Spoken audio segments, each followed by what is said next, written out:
आपका क्या नाम है? मेरा नाम पूजा रत्नाकर दुबे है। मैं एक शिक्षिका हूँ। मैं एक स्कूल में पढ़ाती थी। इसके पहले Saint Luke's English High School में पढ़ाती थी। अच्छा। उसके बाद दिसंबर में मैंने उस स्कूल को छोड़ा क्योंकि मुझे वहाँ पे नहीं जमा, मुझे कंटिन्यू नहीं करना था। उसके बाद इन्होंने 17 दिसंबर को शिवम शेषनाथ दुबे ने मुझे कॉल किया और फिर मैं यहाँ पे स्कूल ज्वाइन की। उसके बाद 4 महीने तक वहाँ पे मैंने अच्छे से काम किया। हर बच्चों से मेरा पर्सनल फीडबैक पूछ सकता है, कोई भी पूछ सकता है।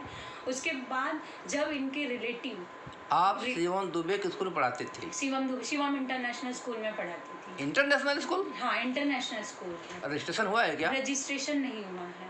फिर कैसे इंटरनेशनल हो गया? इंटरनेशनल अभी स्कूल, क्योंकि स्कूल चलाने के लिए पहले एक स्कूल का खोल के दिखाना ज़रूरी होता है। कितने क्लास तक चलाते हैं? फर्स्ट से प्री प्राइमरी से लेके 9वीं तक के बच्चे वहाँ पे आते हैं। अच्छा अच्छा, आगे आपके साथ क्या हुआ? फिर उसके बाद मेरी कोई गलती नहीं थी। एक परसों की बात है, परसों मैंने उनके प्रिंसिपल को 9 बंडल पेपर दिया। दूसरे दिन वो मुझे 8 बंडल पेपर दे के बोलते हैं कि नहीं, मैंने तुमको 9 बंडल पेपर दिया। फिर इस बात को पहले मैं जाके उनके बड़े बेटे से मैंने बोला कि उन्होंने मेरा एक पेपर कम दिया है और 1 महीने से उनकी टीचरें इंटेंशनली मुझे टॉर्चर करती थी कि इनको कैसे भी करके इस स्कूल से निकालना है। ये उनका इंटेंशनली टॉर्चर। निकालने का कारण? निकालने का कोई कारण नहीं है, उनसे ही पूछिए कि मेरे निकालने का कारण क्या है। मुझे उन्होंने सिर्फ 15 दिन की सैलरी दी, 4,500 रुपये। और फिर मेरा ये कहना है मैंने कोई गलती नहीं की है। जब अपने मर्जी से आप निकाले हो तो मुझे मेरी पूरी सैलरी दो।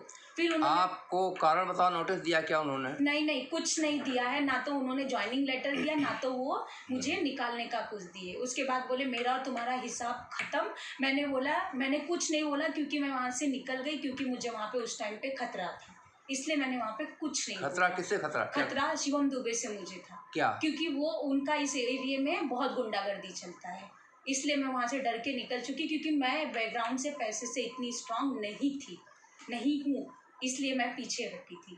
उसके बाद मैं खुद विरार ऑफिस में गई क्योंकि यहाँ के किसी भी नगर सेवक पर मुझे यकीन नहीं था। और यही चीज़ें मेरे पास साथ हुआ। मैं विरार में गई, वहाँ पे मुझे अतुल सोलंकी का नंबर मिला। उस नंबर पे मैंने कॉल किया, उन्होंने सरिता दुबे को कॉल किया। सरिता दुबे ने मुझे पैसे दे के बात ख़त्म करने की बात की। कितना पैसा देने की बात बोली? उन्होंने मुझे 2,000 रुपये देने की बात की थी, लेकिन मुझे वो पैसा नहीं चाहिए। मत सरिता दुबे 2,000 रुपया देकर कौन सा बात खत्म करना चाहते थे? यही कि मामले को यहीं ख़त्म करो, जाने दो। लेकिन जब मेरी पूरी सैलरी जितनी है, आधी सैलरी मिली है, अपने मर्जी से वो निकाले हैं मुझे, तो मेरी बिना गलती के कैसे कोई निकाल सकता है मुझे। और मुझे उनके स्कूल में खुद काम नहीं करना है, उनके जैसे स्कूल मुझे बहुत मिलेंगे। अच्छा, अभी आप मेरे यहाँ कैसे आई, क्या उम्मीद लेके? मैं बहुत उम्मीद लेके आई क्योंकि यहाँ के किसी नगर सेवक पे मुझे यकीन नहीं था। यहाँ पे मैंने हर रोड पे पोस्टर देखा है समरजीत विश्वकर्मा का, इसलिए मैं आई। चलिए ठीक है।